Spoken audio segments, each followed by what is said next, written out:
Please, it's not genocide. Please, it's not this. But to me, I'm not safe. Come and help. Somebody offered you something you've been looking for. It is not going to start debating. What is it? Oh yes, me and my wife are living. We are hungry. Somebody discovered, oh, Peter Obi and his family can no longer eat. You are saying no. It's not true. And we ate in the morning, but the one of afternoon, collect the food first. And then you know how you can ration it. That's what it is. That's my reaction. What I would do, I would have gone, even today you declare me president, I can tell you, number one priority is security.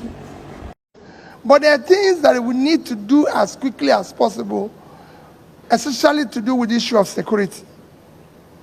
There's no way we can continue with the central policing as we're doing today.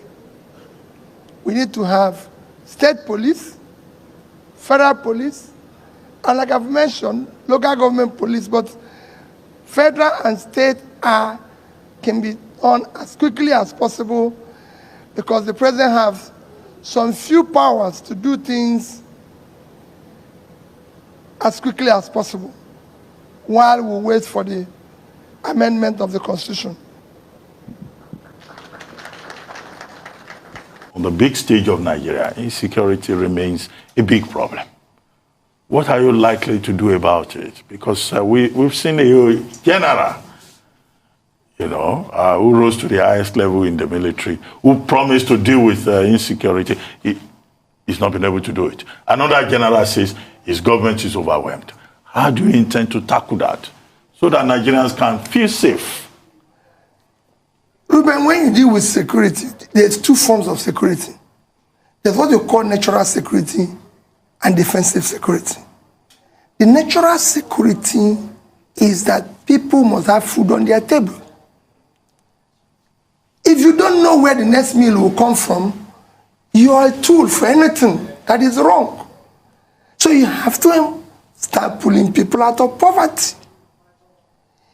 In the defensive security, which is because all this banditry, everything you're seeing, kidnapping 80 people, taking people, putting them in house, kidnapping and all that, the agitation, everything is cumulative effect. I said everything of leadership failure, of not investing in the human beings by making sure they have a means of livelihood. Now they don't have a means of livelihood. They are trying to take revenge on the society, which will eventually take revenge on them because the place will be collapsed. So, what you need to do is aggressively genuinely start pulling people out of poverty. It's been done everywhere in the world. Then, on the defensive security, is a renewable asset. Security is not something you wait until there's an issue and they start reacting. You need to be doing procurement of necessary equipment, employment of necessary manpower.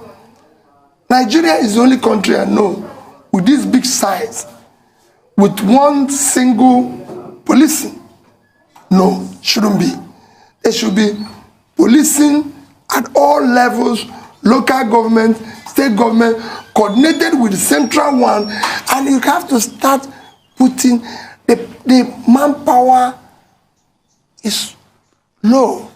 We cannot have Egypt having almost the number they have, and look at where we are. So we need to increase number. We need to do more in terms of investment in security. Security is an intangible asset. One of the greatest contributors to your GDP is actually security, because the investor have to be safe that if he comes here, he will go back with his money. And it's affecting in any way. I was discussing with someone saying, oh, we can't find money. I said, let me tell you, today, you pay in your Eurobond issue as a country, you pay 7 to 8%. So if we take it that we're owing $100 billion, it might not be all in dollars because we have the Naira component. But even let me take even all of it, that you're paying an average of about 10%. when you combine naira and this thing. But if you have security, like it's in Morocco, you know how much Morocco pays for a zero bond? 2% because the people who are investing here are not taking risks, so they demand more. Imagine you have $100 billion and your interest rate on the average is about say 10%. I put look at it might be below, it might be a little, but you're paying about 10 billion to service the debt, just to pay interest. Imagine if you do the right things and it's 5%. You have 5 billion savings, and you throw just half of that in your security. You secure the Ruben. When we look at these things at times, when people make it look complicated, Ruben have Southern Anambra State where there was zero income. All right, I've seen that everybody's panicking about the insecurity in the country, and to honestly speaking, it is worthy of panicking.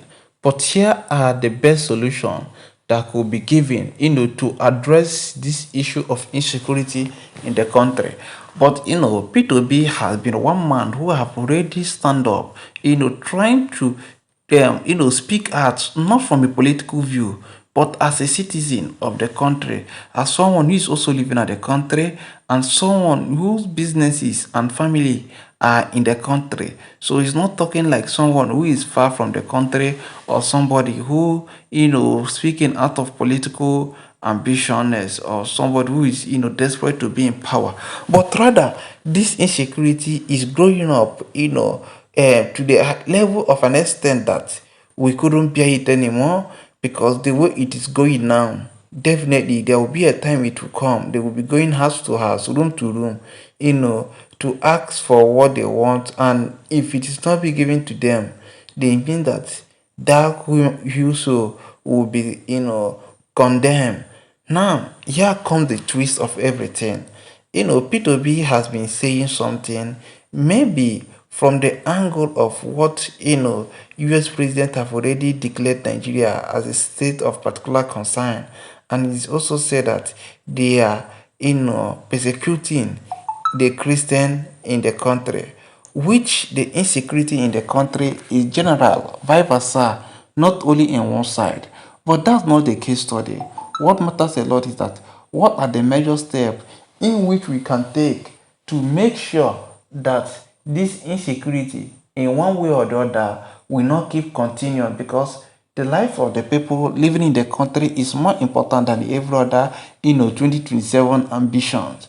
Then I still believe that something can still be done to make sure that we ravage about this whole insecurity, because now we are still in the festive period. Some days to go now, everybody will enter December. Then how are you going to run through their way if you are not being assured of your security to come back? So, like, how is going to safeguard the road?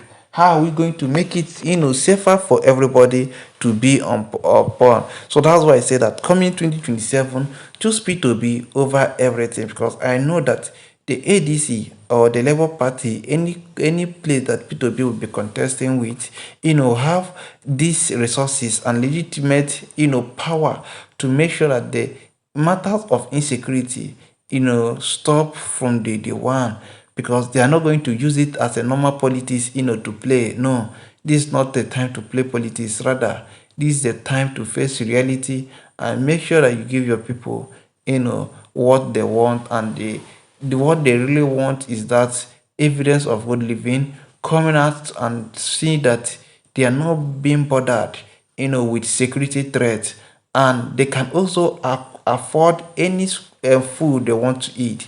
So that I just say, because they say that an angry stomach is an angry bird.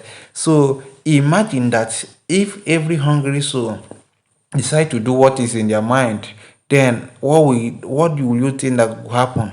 So that's why giving them food, providing job security will be of need for Nigeria. Well, share what you think about this in the comment section, and don't forget to share, and click on your subscribe button. Thank you and God bless.